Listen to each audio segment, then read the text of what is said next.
Baseball is back. Welcome to the Dom Skeen channel, your one-stop shop for the Mariners storylines on Seattle's minds. Baseball gets back underway in the Marine Lair at 6:30 tonight against the newly minted Just Athletics, not the Sacramento Athletics. Weird. But anyway, we've got quite the day ahead of us. Got to head downtown pretty soon. Before that, going to be previewing the season by telling the story up to this point. The story of this season begins this offseason with mounting pressure from the fan base. The tumultuous offseason started as we saw ourselves become extremely conservative players in the free agent market after President John Stanton came out and publicly stated they didn't have as much money as they thought they would due to the death of the regional sports network and Root leaving subscription services like Fubo and YouTube TV. Stanton stated they would have about $15 million to spend in free agency, quashing any dreams of a marquee free agent acquisition before the market even opened. Then Jerry entered a seller's trade market for hitting, and the Mariners ended up merely adding depth to a contending team, desperate to get over the hump in a crucial 2025 offseason. The only new Mariners on the opening day roster are bench bats Miles Mastrobuoni, who we acquired in an eye-for-an-eye trade with the Cubs, Donovan Solano, a 37-year-old DH only who will cost $3.5 million, and Rowdy Tellez, a non-roster invitee brought in to give Luke Raley paternity leave, who swung the bat too well in spring not to keep. The other 23 Mariners are returners. Compare that to the defending champion Dodgers, who turned over their roster to the tune of almost a dozen players and hundreds of millions of dollars. So although I like Mastrobuoni and Solano as members of this ball club, I'm disheartened by the cynical philosophy of this organization before a pitch has even been thrown. Let's move on to the positives. The outfield trio of Randy, Rodriguez, and Robles is as good as TV gets in all three phases of the game. You won't get entertained much more by, watching base running, by watching outfield, defense at all, or by watching hitting, than with these guys. So as long as one of their bats stays hot, the lineup should be able to absorb some of the natural batting average drain. Going for homers and steals is going to cost us. My key for these three will be to stay healthy and keep a sobering approach to their stats.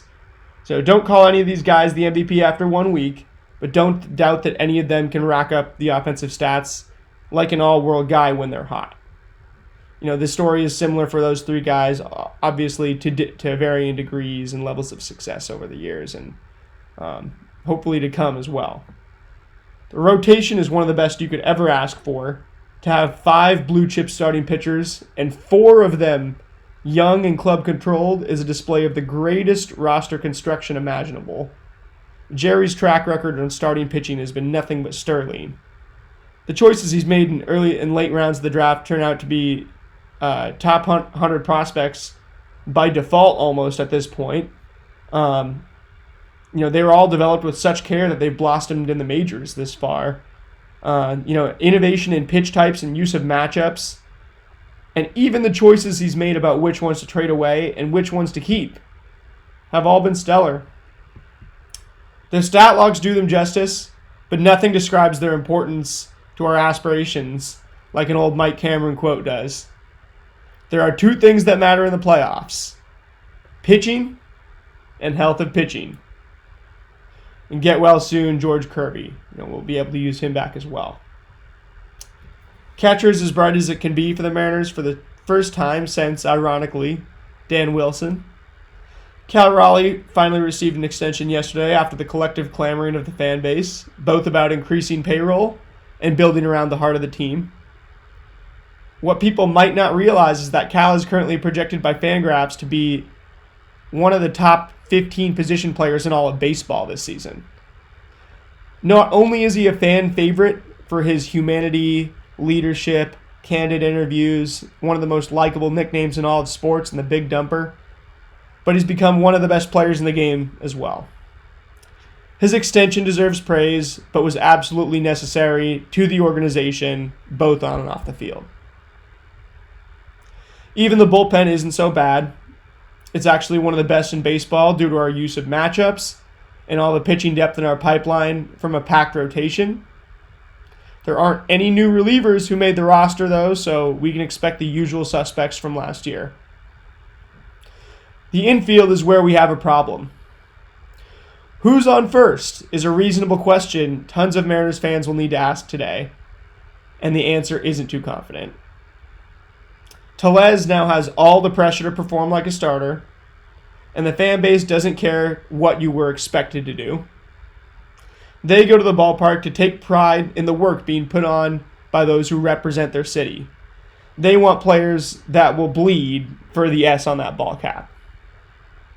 On one hand, he was just a non-roster invitee, thrust into spring training games, and now he's 30 years old with a golden opportunity to cement himself as a big league starter on a contending team. Averaging just over 300 at-bats per season over his 7-year career this far has left him as a platoon option for teams in need. But one thing's for certain in the Mariners lineup, anyone who hits stays in. See Josh Rojas last April. Second base has needed some form of long-term investment since Robinson Cano left in 2018.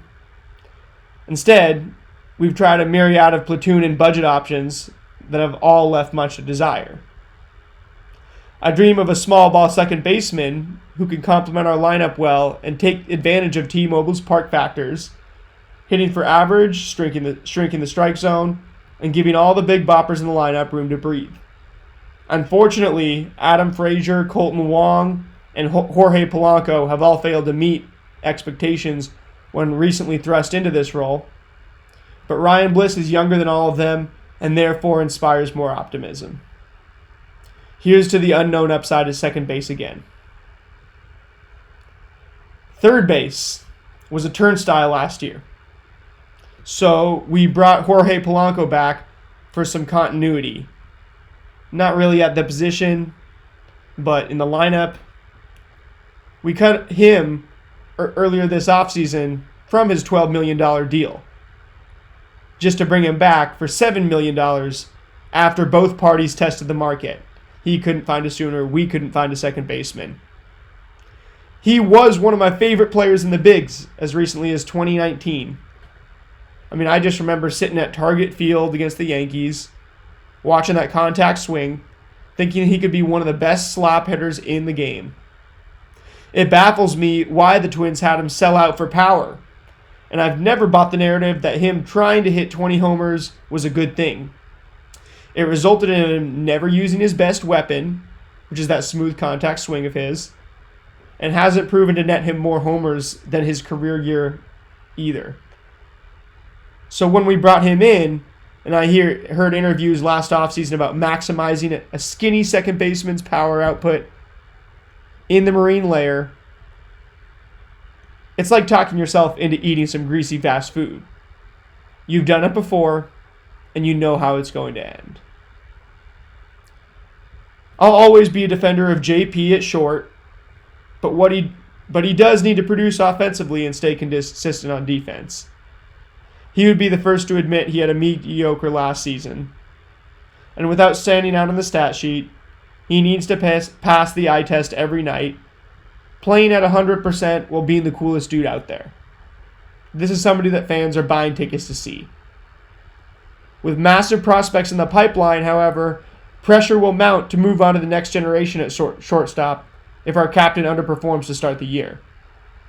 Cole Young and Colt Emerson could also stay in the minors the entire year, and Crawford could revive his career right as he turns 30.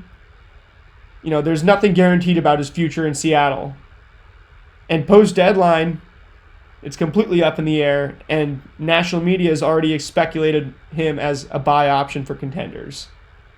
Would be an easy sell for the Mariners if we weren't contending, or if we weren't using him. All in all, the Mariners face more questions this year than any other team in baseball. They have a unique opportunity to win now, with a burgeoning pitching staff and top players that can go toe-to-toe with anyone's. However, the team's tumultuous history that's plagued the fan base with doubt and fear is accentuated by questionable ownership, and the negative, shady image that emerges with every loss comes down like the rain in the Cascade Mountains. Players, fans, coaches, and management all want the team to win games, but they're desperate for ownership to put their money where their mouth is and give the whole operation some backing.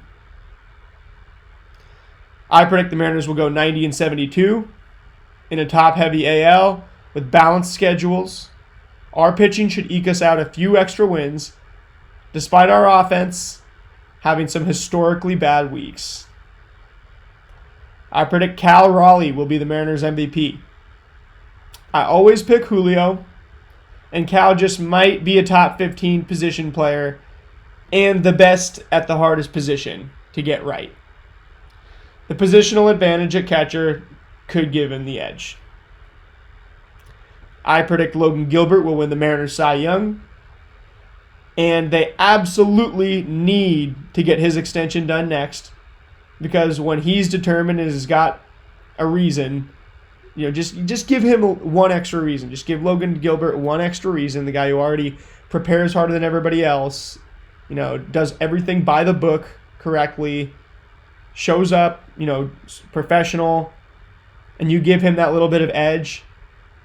I mean, he's going to raise that price. The more he pitches, the more he's going to raise that price. So that extension is going to cost us if and when we get it done. I predict Matt Brash will win Comeback Player of the Year. I can't wait to see those sliders again, and I don't think we know how much we've missed him. I know he's not going to begin the year with us, but all things point to him returning late April, early May, and from there, I just think he's going to be such a good change of pace in the bullpen.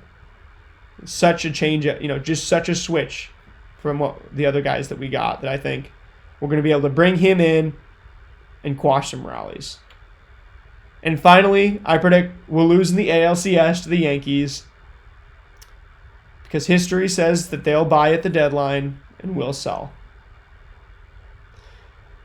Now, the East Coast gets going in a little over 20 minutes, so it's time for us to start taking it all in. And if you made it to this point in the video, let me know in the comments. What is your bold Mariners prediction for 2025?